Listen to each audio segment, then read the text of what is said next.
Bonjour à tous et bienvenue sur cette chaîne. Merci beaucoup de m'écouter, mais je vous le dis, vous n'êtes absolument pas prêts.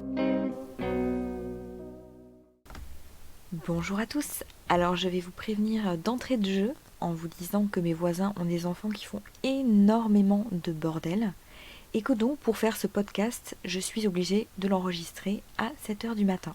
Donc excusez-moi pour les petits bugs que je risque d'avoir, les petites hésitations, peut-être les trous de mémoire et sans doute les bégaiements, enfin bref, vous êtes prévenus. Petit disclaimer également, en vous disant qu'aujourd'hui on va parler cannibalisme, démembrement, en gros ça va saigner, hein, je préfère vous prévenir. Donc si vous avez la nausée en regardant American Psycho, je vous conseille de partir dès à présent, je ne vous retiens pas. Pour rentrer dans le vif du sujet maintenant, certains d'entre vous ont certainement déjà entendu parler de Baba Yaga. Et pour ceux qui ne connaîtraient pas, Baba Yaga c'est le personnage malfaisant d'un conte russe. Pour vous l'expliquer très vulgairement, c'est la version russe de la sorcière de Hansel et Gretel. En gros, c'est une vieille sorcière qui vit sous terre au milieu des bois et qui kidnappe les enfants pour les faire cuire au four avant de les bouffer. Elle est quand même plus sympa que celle de Hansel et Gretel parce qu'elle ne tue que des garçons, rendant du coup un grand service à la communauté. Pourquoi est-ce que je vous raconte cette histoire avant de lancer une true crime story ?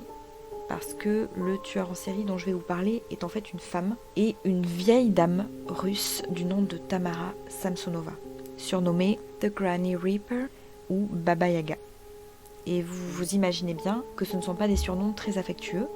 Par contre, ça a l'avantage de très bien la qualifier, puisque Tamara avait la fâcheuse tendance à dévorer ses victimes, vivantes. Alors avant de passer au récit des atrocités, on va remonter dans le temps, histoire de poser un petit peu le décor. Donc nous sommes en 1947, année de l'indépendance de l'Inde, 2 ans après la Seconde Guerre mondiale, et c'est aussi l'année de naissance de mon papa, même si vous vous en foutez complètement, mais bon, papa, je t'aime si tu passes par là. On a très peu d'informations sur sa jeunesse, mais on sait que Tamara, elle naît en Russie cette année-là, dans la ville de Oujur, en Sibérie. Alors c'est aujourd'hui une ville qui contient plus de 15 000 habitants, mais il faut savoir qu'à l'époque, elle n'a même pas encore le statut de ville. Et alors j'ai été fouiller un petit peu sur un site de recensement de la population russe, et on n'a aucune information là-dessus avant 1939, si ce n'est qu'elle va perdre énormément d'habitants d'un seul coup, mais bien sûr ça n'a pas d'incidence sur l'histoire que je vais vous raconter. Donc Tamara, elle reste en Sibérie jusqu'à ce qu'elle soit en âge de faire des études. Et à ce moment-là, elle part étudier à l'université linguistique de Moscou. Et c'est plutôt un grand pas pour elle, parce qu'entre Oujur et Moscou, il y a plus de 4000 km de distance, soit à peu près 2 jours et demi de voiture. Oui, j'ai été checker. Et sachant que tout le monde ne pouvait pas s'offrir de voiture à l'époque, imaginez le temps qu'il faut pour parcourir une telle distance en train. Bref, pour comprendre un petit peu son état d'esprit, elle est assez loin de sa famille, de ses amis, de ses attaches finalement, elle quitte tout et elle débarque dans cette immense ville qu'est Moscou. Et cette jeune fille va se fondre dans la masse. Là encore, on a très peu de données d'archives sur sa vie. On sait qu'après avoir décroché son diplôme, elle part s'installer à Saint-Pétersbourg où elle rencontre son mari, Alexei Samsonov. Donc pendant 16 ans, elle va s'installer là-bas, travailler dans un tour opérateur du nom de Intourist, et puis elle est logée dans un hôtel qui s'appelle le Belmont Grand Hôtel Europe. Et c'est globalement tout ce qu'on sait de sûr à propos d'elle à cette époque-là. On sait également que c'était une femme plutôt discrète jusqu'à présent. Elle commence à s'inventer une vie, néanmoins, à mentir quant à son activité professionnelle, et elle va dire à des gens qu'elle travaille dans un hôtel de luxe. Bon, ce qui n'est pas totalement faux puisque, je vous l'ai dit, elle travaille dans un tour opérateur qui la loge dans un hôtel de luxe. Mais elle dit également qu'elle est actrice et elle va même jusqu'à s'inventer une vie de danseuse de ballet russe. Donc là, ça va un petit peu plus loin. Maintenant, on va faire un gros saut dans le temps, puisqu'il n'y a pas de traces intéressantes d'elle pendant plusieurs années, jusqu'à l'année 2000, pendant laquelle son mari Alexei va totalement disparaître de la circulation. Donc Tamara, elle va se rendre dans un poste de police et elle déclare la disparition d'Alexei. Jusque-là, c'est un comportement plutôt normal pour quelqu'un dont le mari disparaît du jour au lendemain. Et puis, quelque temps après, elle invite une amie du nom de Marina Krivenko à boire le café dans sa cuisine. Et là, elles vont évoquer la soudaine disparition de Alexei. Et Tamara se serait mise à sourire de manière assez étrange, presque sadique. Elle a l'air plutôt satisfaite de ce qu'elle dit, d'après le récit de Marina. Et elle dit ensuite à qui veut l'entendre qu'Alexei est parti avec une autre femme, qu'il l'a complètement abandonnée, etc.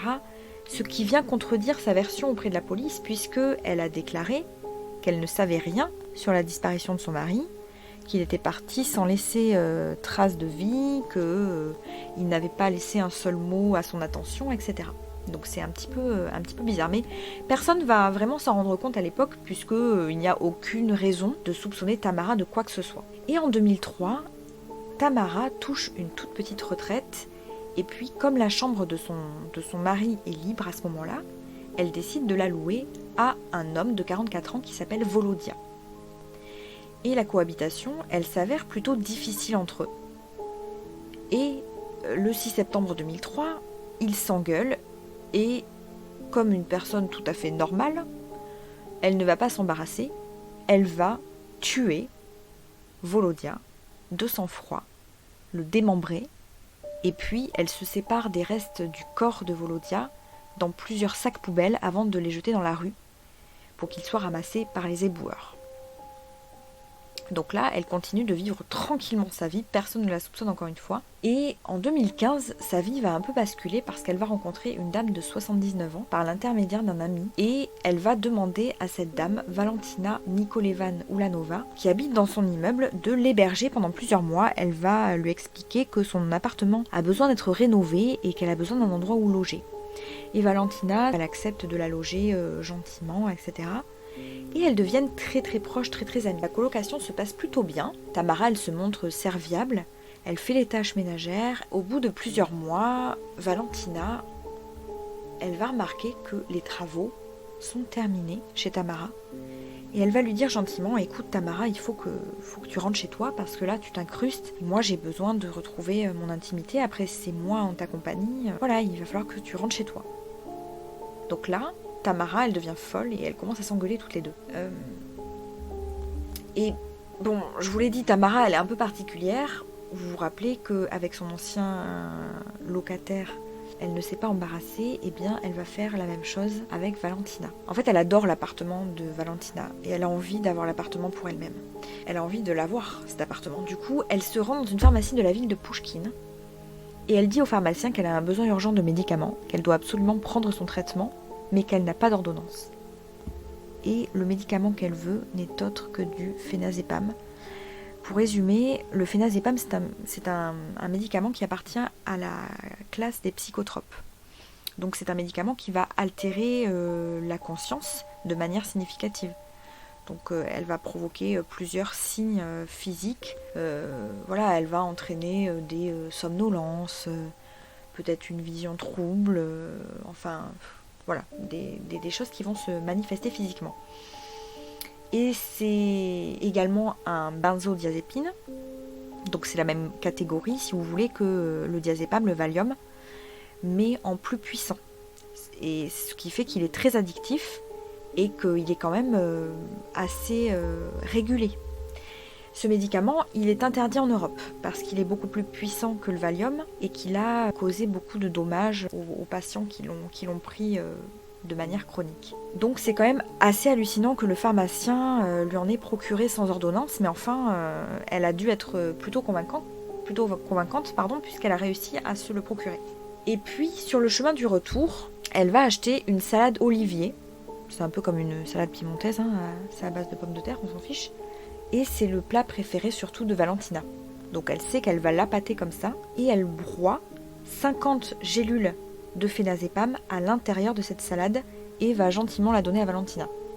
Donc à cet instant, bien sûr, Valentina, elle ne se doute absolument de rien. Ça y est, la fatigue, ça commence. Et elle remercie Tamara d'avoir eu cette adorable idée. Elle se réconcilie un petit peu et Valentina, elle va manger sa salade. Voilà, la manger jusqu'au bout, elle est très bonne, elle est contente, machin. Et Tamara, elle laisse Valentina manger sa salade et puis elle va venir checker quelques heures plus tard l'état de sa colocataire Et puis elle va être contente puisqu'elle va la retrouver effondrée, endormie sur le sol de la cuisine. Donc là maintenant nous sommes en pleine nuit, donc le 23 juillet 2015 à 2h du matin. Et Tamara, elle décide de s'occuper de Valentina.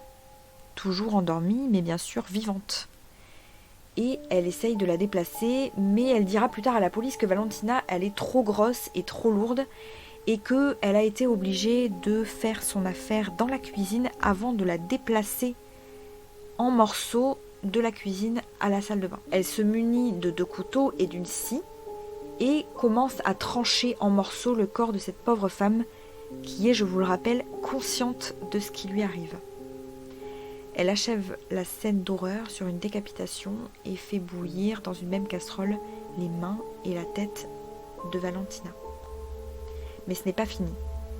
Elle avoue plus tard à la police avoir mangé la tête de Valentina, même si la police n'a pas pu prouver d'acte de cannibalisme sur le cadavre de la défunte. Elle va passer quand même 2 heures cette nuit à éparpiller autour de la résidence les morceaux de Valentina, roulés dans plusieurs sacs poubelles et dans un rideau de douche. Et un peu plus tard, une travailleuse sociale qui avait un contact régulier avec Valentina vient frapper à la porte de celle-ci, et c'est Tamara qui lui ouvre, et elle va lui demander de partir tout simplement.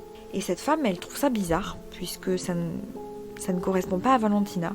Valentina, elle la voit tous les jours. Elle se dit que voilà, si elle n'allait pas bien, elle lui aurait ouvert la porte, elle lui aurait expliqué la situation, donc elle va alerter la police.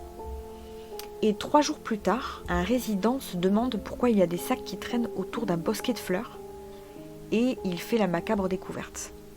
L'autopsie, elle permet rapidement au médecin légiste d'identifier le corps de Valentina, et l'investigation commence au cœur de la résidence. Donc les policiers, ils vont commencer à interroger les personnes susceptibles d'avoir vu ou entendu la défunte les jours avant sa disparition, et puis ils vont se rendre compte que Tamara et Valentina étaient en colocation au moment des faits. Lors de la perquisition au domicile, ils trouvent des traces de sang qui seront identifiées comme appartenant à Valentina, le journal intime de Tamara et plusieurs livres traitant majoritairement de magie noire et d'astrologie. Dans le fameux journal, écrit en 3 langues différentes, les enquêteurs vont lire toutes les atrocités de Tamara. Elle y décrit la façon dont elle a exécuté 11 personnes de sang-froid depuis la fin des années 90, ce qui permet en même temps de savoir que cette femme avait un vrai mode opératoire. Elle endormait à chaque fois ses victimes à l'aide de médicaments, et puis elle les découpait encore vivantes, mangeait leurs organes vitaux, dont elle a beaucoup apprécié certains d'entre eux. Et elle décrit également à quel point elle aime Valentina, mais elle avouera à la police avoir eu peur de devoir retourner vivre seule. Durant ses auditions, Tamara, elle tente de mentir aux policiers en disant qu'elle a été danseuse et actrice, donc toujours les mêmes mensonges en fait qu'elle a développés dans sa tête et auxquels elle a fini par croire, on a l'impression, au fil des années. Et puis elle va avouer finalement qu'elle a passé toute sa vie à travailler dans l'entreprise Intourist, comme on le sait aujourd'hui de sources sûres. Elle va être expertisée par un psychiatre le mois de son arrestation. Elle est diagnostiquée schizophrène, ce qui est quand même assez bizarre parce que la schizophrénie, ça se déclare plutôt jeune, en fin d'adolescence ou au début de l'âge adulte, et que cette dame, elle a 71 ans au moment où elle commet ses meurtres. Donc on se demande si le diagnostic est juste ou pas. C'est très difficile de déterminer le profil psychologique d'un serial killer parce qu'on ne sait pas d'où lui viennent ses pulsions, si c'est environnemental ou bien si c'est s'il y a une part de génétique. Donc effectivement, on peut se poser des questions, et dans beaucoup d'affaires du même type, on se rend compte qu'il y a énormément d'erreurs au niveau du diagnostic psychiatrique. Et elle va être placée à la suite de cette expertise à l'hôpital psychiatrique de Kazan, en Russie toujours bien sûr.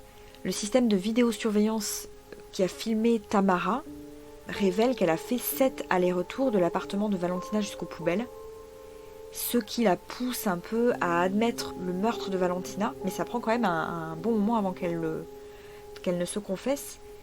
Mais elle va refuser catégoriquement de révéler l'endroit où se trouve la tête de Valentina. Au même moment, une ancienne amie à elle, Anna Batalina, va confier à la police avoir reçu des menaces de mort, et elle déclarera qu'elle pense que Tamara a tué sa belle-mère.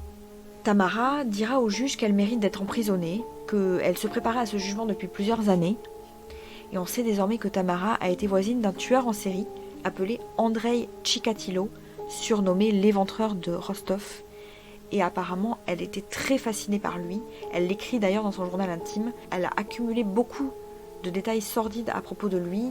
Elle avait collecté beaucoup d'informations et elle n'a jamais expliqué l'adoration qu'elle avait pour lui, mais on peut imaginer qu'elle a puisé son inspiration vis-à-vis de ses actes à lui en fait finalement.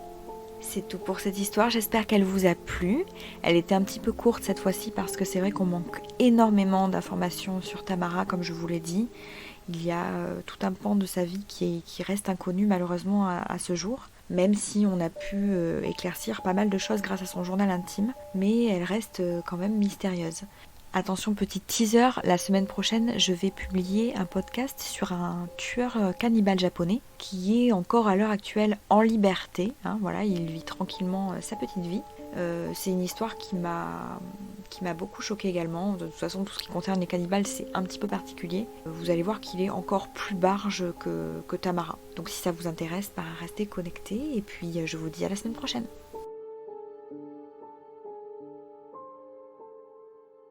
À bientôt, prenez soin de vous et merci de m'avoir écouté. Rendez-vous au prochain épisode.